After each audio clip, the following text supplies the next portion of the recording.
This is chapter 38 of Getting to Know Grace. It is an honor, Your Majesty.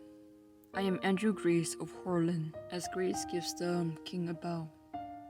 Why have you been hiding such a beautiful daughter all this time, Duke Grace? But Andrew, what an unfitting name for a noble woman. Your Majesty, there is one thing I must ask of you regarding this marriage.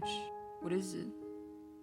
I asked that after the wedding, Prince Reuben moved his residency to Horlin Manor. The people in the crowd are whispering among themselves. You take your jest too far, Duke Grace. Are you proposing a royal stay within your walls? That is correct, Your Majesty. I am sure you're aware that what you are saying could be considered blasphemous. It goes without saying that a noble woman who marries a royal becomes part of the royal family, and not the other way around. Could my blasphemous words compare to Prince Reuben's vulgar conduct within and outside the walls of the royal castle? Dang. I beg your pardon? And I'm sure you have not forgotten the conditions of our contract. You agreed that the second child of Prince Reuben and my daughter would inherit the Grace household. The people in the crowd are again whispering among themselves. Making a royal heir? What is the meaning of all this? Lauren's father stares at the Duke.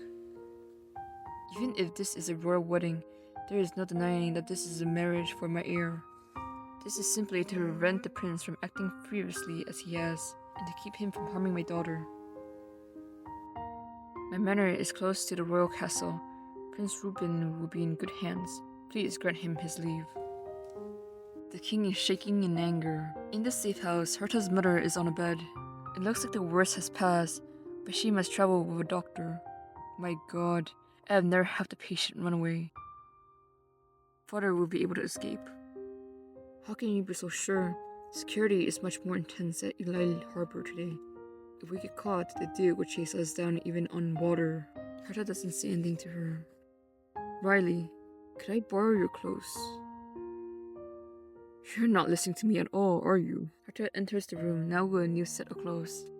I knew you would come, as Mary is the one that's waiting for her with a carriage. Here, what you requested. Thankfully, all things that I am capable of getting, as Mary hands over the bag to Herta. I didn't tell your father anything, that you came to the manor or that you were going to the royal castle. Thank you, Mary. And this, you didn't give it to her? Give this to Miss Grace yourself, and don't get hurt. Stay safe. Mary hands over the sock that Herta had made for Grace. I will. Then Mary remembers what had happened, that it was Grace that gave the sock back to Mary. You ought to keep this with you, Mary. I might lose it again if I have it. If I end up falling into eternal slumber, bury it with me. Miss. Clop clop. Carriage that Herta is in leaves for the royal castle.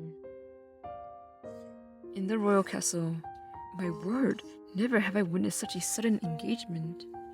Also, even the prince's behavior has been unruly. Don't you suppose that was going too far? I agree, a marriage with no candidacy period and with an untested girl, even if it is the Duke's daughter. It looked as if Prince Reuben was being sold to the Duke. Their child would be the Duke's heir? Pshaw, it's just a ploy for the Duke to go after the royal family's honor, I think. I heard there was an unsavory accident at Lillian, the academy the Duke is the director of.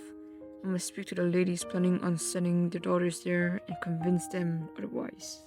Lauren watches as the people around are gossiping. Herta was right. Grace is getting married, and it's that terrible prince. I cannot stand by and watch either if I was her. Herta should be arriving any time now. Later on, there is a prince that's about to wed the prince and Grace. We have much to celebrate on our king's birthday today. We shall begin the oath of engagement between this man and women with God's blessing. Let us pray before beginning the oaths. Please stand. Holy Father, please hear our prayer. Today we celebrate the bond between the two lambs here in front of you. May they love and respect each other. Don't you think you put on too much perfume? Are you trying to make a good impression on me? The prince whispers to Grace during the prayer. And I was worried I would end up standing next to a goddamn sow.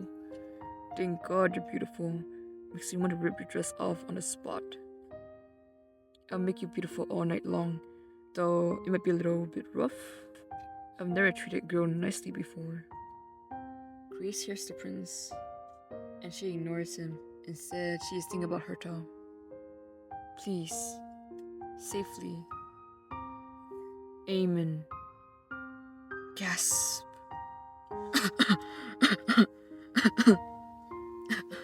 The people are looking around as they see that Grace is coughing. Ew. I don't know, that's a little germy. She's coughing in her hands, dude. It's a little germy. Everyone around sees that Grace has coughed up blood. Her coughing up blood has shocked the Duke. And she lays on the ground, smiling at her father, with blood on her dress and her hand. And that is the end of the chapter.